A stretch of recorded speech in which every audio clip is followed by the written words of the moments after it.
It's always hoped that a wrestler is going to have a long career once they get started. Sure, not everyone can go on for as many years as a Terry Funk or a Ric Flair, but getting a couple of decades in before you have to hang up your boots once and for all is certainly the goal for most performers. Unfortunately, though, not everyone gets that luxury. No, some end up having to retire young, usually as a result of injury, but who are the biggest examples of this?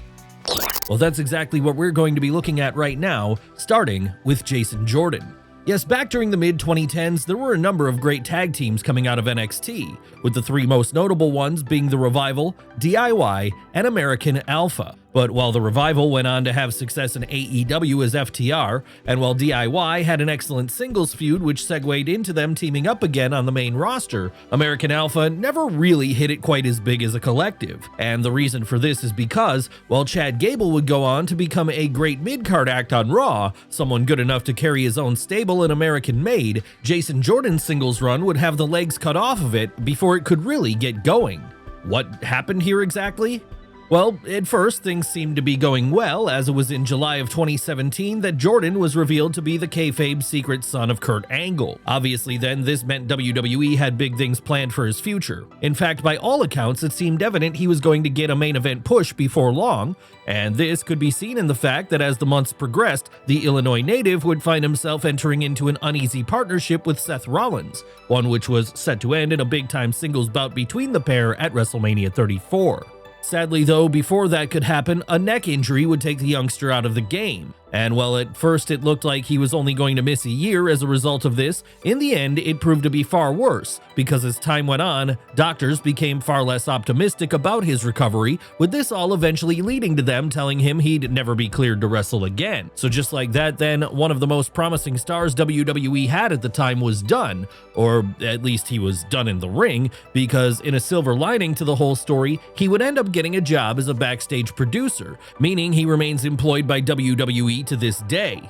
Sure, it might not exactly be what he wanted, but it is better than nothing. And Jason Jordan isn't the only person who stayed on at WWE in a non-wrestling role following his early retirement, as the exact same thing could be said about our next subject too, Cory Graves. Yes, Graves had all the potential in the world to be a star in WWE, and we've no doubt that had he gotten longer in the ring, that something would have led to him reaching great heights. Hell, he was certainly on the rise back during his days on both Florida Championship Wrestling and NXT in the early 2010s. In fact, it was in the latter that he at one point got to challenge Seth Rollins for the NXT World title. Sure, he wouldn't win this one, but being put in a main event spot like that was a clear sign WWE saw something in his future, and that was why it was expected that, following this, it wouldn't be long before he hit the main roster.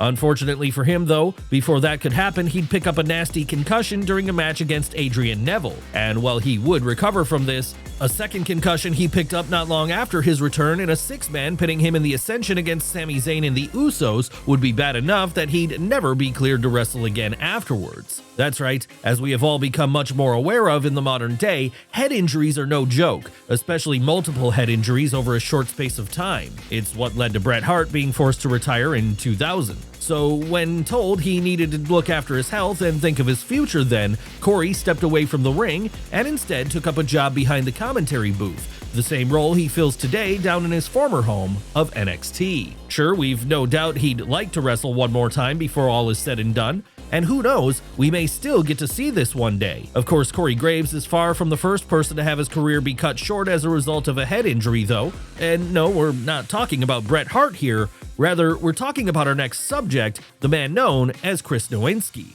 Yes, back during the early 2000s, Nowinski seemed primed to have a good run in WWE, and the reason for that was because, despite not winning the first season of Tough Enough, his appearance on that show caught Vince McMahon's attention so much that he decided to give the Illinois native a contract anyway. Yes, it really seemed like there was a bright future awaiting the rookie when he made his debut as a heel on Raw in June of 2002. And that was only furthered when, as the weeks and months went on, he continued to pick up wins against lower card opponents like Spike Dudley and Tommy Dreamer, all while he was forming an on-screen alliance with William Regal.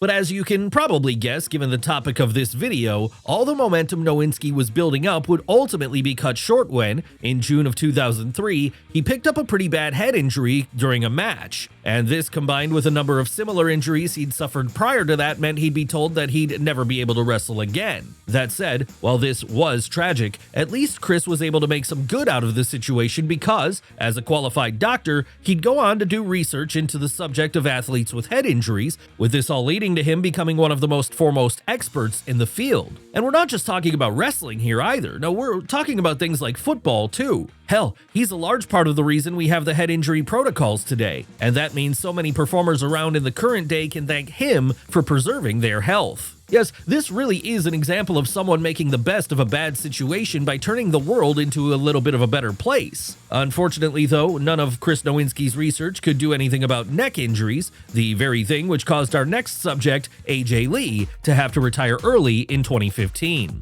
Now, you remember AJ Lee, we're sure, because during the early 2010s, she was one of the top women's stars in all of WWE. In fact, it was her contributions, alongside those of Paige, which helped pave the way for the women's revolution, which would come soon thereafter with the likes of Becky Lynch, Sasha Banks, Charlotte Flair, and Bayley. It really is a shame then that AJ couldn't have hung around for a couple of more years, because had she been able to, she'd have fit in perfectly with this mix. But alas, for her, the doors of in-ring competition would close before this could be possible. Why is this? Well, while a part of her decision to retire in 2015 was certainly a result of her husband CM Punk's bitter exit from WWE, it wasn't the only reason. No, by that point, the three-time Divas champion had built up a lot of wear and tear on her body, specifically on her spine, and this meant that every time she stepped inside the ring, she was risking suffering a potentially severe neck injury, something which, by the time she was approaching her 30s, didn't seem worth the risk anymore. So it was then that mere months before 3 of the 4 horsewomen would take the main roster by storm, the girl from Union City would call it a day, with her from there choosing to move away from the industry for a while and focus on becoming an author. Of course, the question will always remain, is there ever going to be a point where AJ feels the itch to return to the ring for at least one more match, maybe against someone like a Bayley or a Roxanne Perez?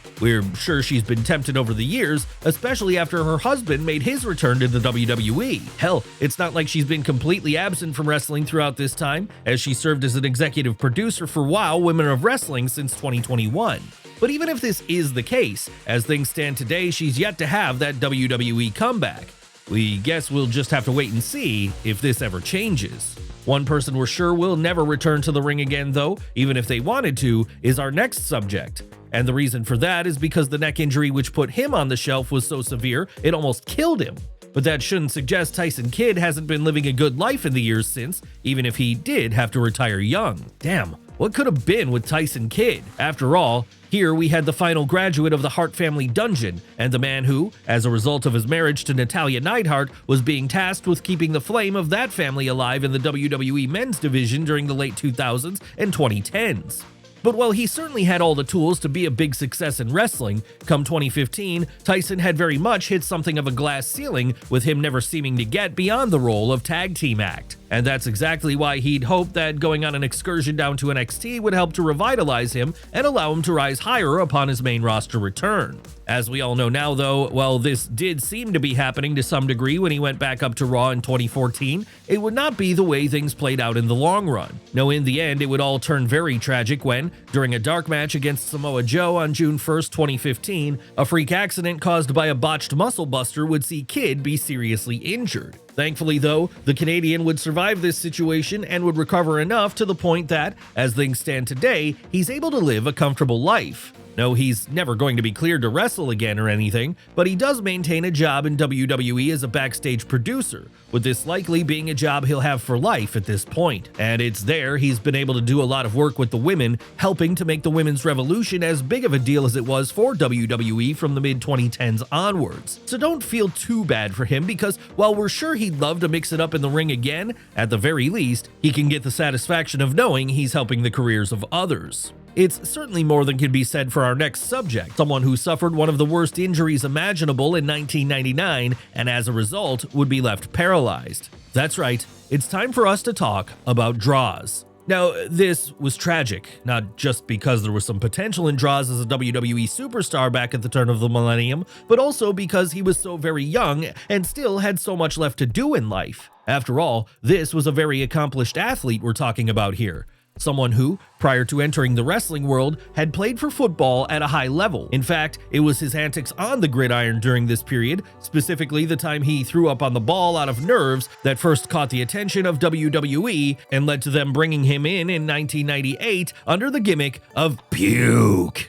As time went on though, Droz would outgrow that gimmick and would instead morph into the guy who was at one point the third member of the Legion of Doom, with the angle here being that he was always trying to take Hawk's place in the team. And when he was done with that role, he'd segue into being a tag team partner for Prince Albert in the mid-card division of the WWF in 1999. But before things could go much further and he could rise up to the next level again, fate would interject when during a dark match against D'Lo Brown on the October 5th, 1999 episode of SmackDown, a freak accident during a botched powerbomb would lead to Droz being paralyzed.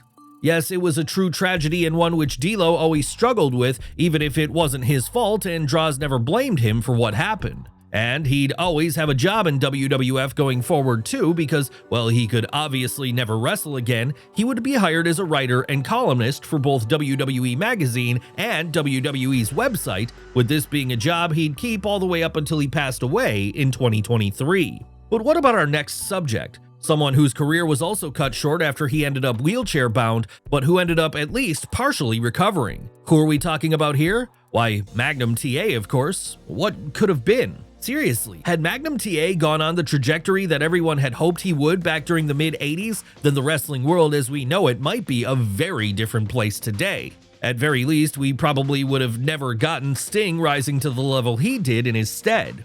And who knows, there's every possibility that if the Virginian had gotten over enough as NWA World's Champion, he might have even been able to lead Jim Crockett Promotions into a comeback against Vince McMahon in the WWF right during a point where Hulkamania was at its peak. Obviously then, if that had happened, the knock-on effects would be huge. Maybe Ted Turner never buys JCP and transforms it into WCW. And maybe the Monday Night Wars of the mid-90s never have a reason to happen. And if that never happens, maybe companies like TNA and AEW never come into existence. The butterfly effect here is huge. But sadly, that's not the way things went, because following a meteoric rise up the mid-card of JCP between 1981 and 1986, a car accident would destroy his back and end Magnum's career prematurely, leaving him wheelchair-bound for a while as he struggled to come to terms with the fact he was never going to achieve the goals he'd set out for himself.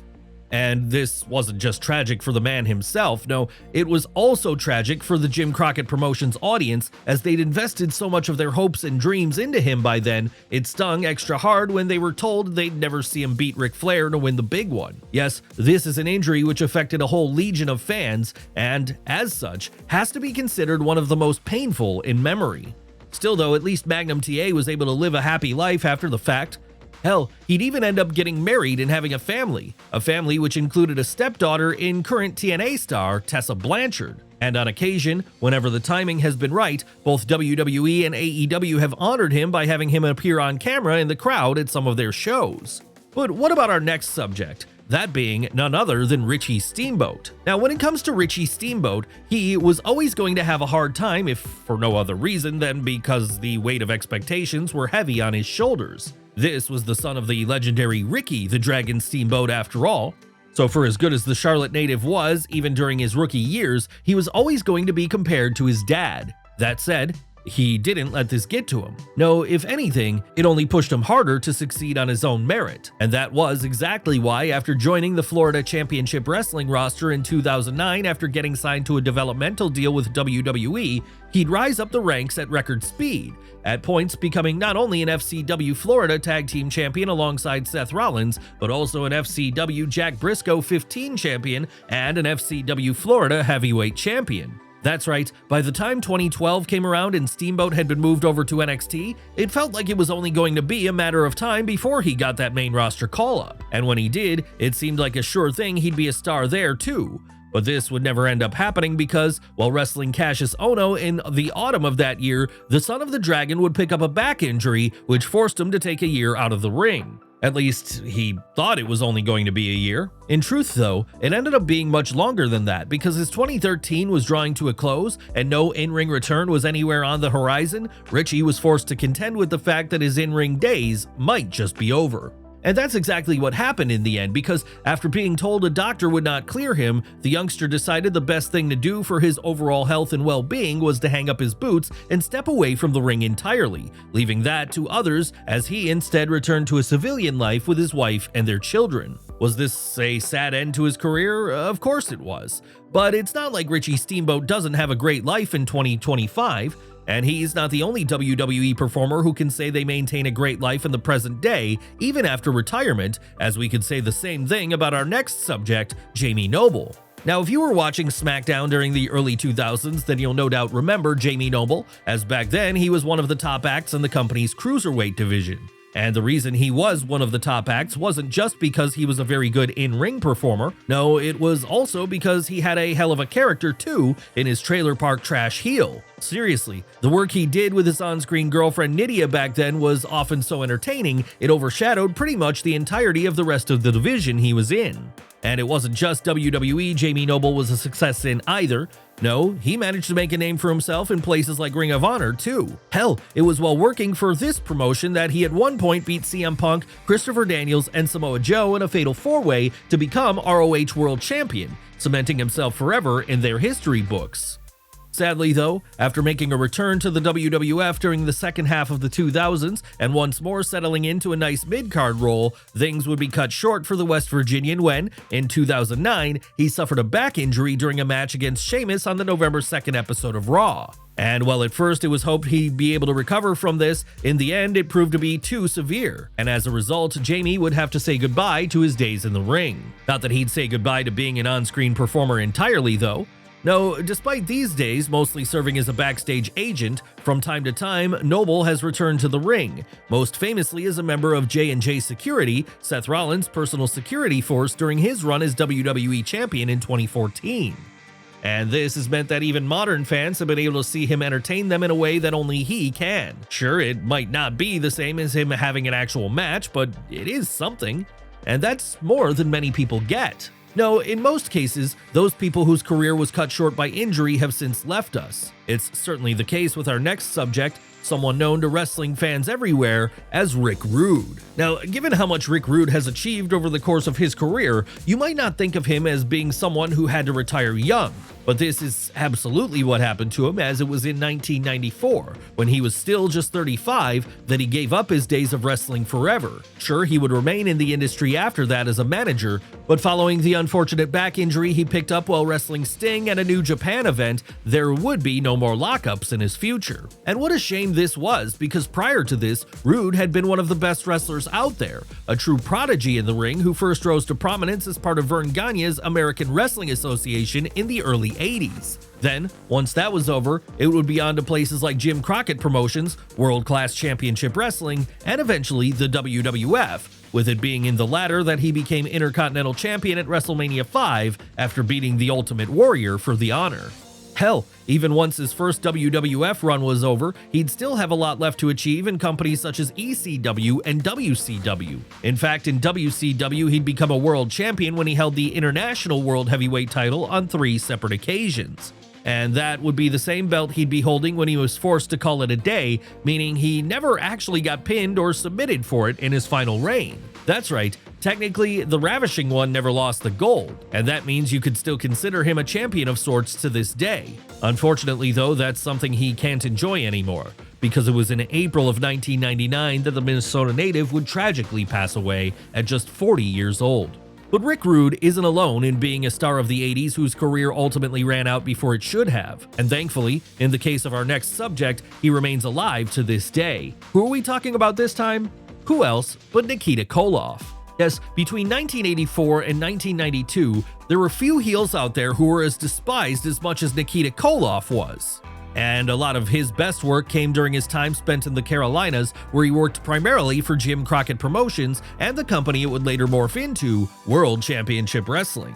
And when we say Nikita Koloff was a superstar during the 80s, we're not exaggerating, as throughout that period it was pretty common to see him in main event programs against the likes of Dusty Rhodes, Magnum TA, Ric Flair, and Wahoo McDaniel, just to name a few. Yes, if you were a babyface worth your salt in JCP back then, there was a good chance you were, at some point, going to be entering into a feud with the kayfabe Russian. So dominating of a force would he'll be. In fact, he'd at points become NWA World Television Champion, NWA National Heavyweight Champion, and NWA United States Heavyweight Champion. Obviously then, this made him a very successful man, but sadly, that success would have a time limit on it, and it was a much shorter time limit than most had anticipated. What happened to bring this about? Well, it was during a match against Vader at Halloween Havoc on October 25th, 1992, that the Russian Nightmare would suffer a herniated disc in his neck. And while he would try to make a return from this, wrestling a couple of matches against the likes of Rick Rude, in the end, the pain and risk of further injury was too much, and so instead he decided to hang up his boots while he was still just 33 years old. What's he been doing since then? Well, living a happy and long life, thankfully. And he has kept one foot in the business by keeping his own small promotion active, a promotion which goes by the name of the Universal Wrestling Alliance. So even if he can't wrestle himself anymore, he can still remain a part of the industry he loves so much. And that makes him one of the happy cases of someone who sadly had to retire long before they should have.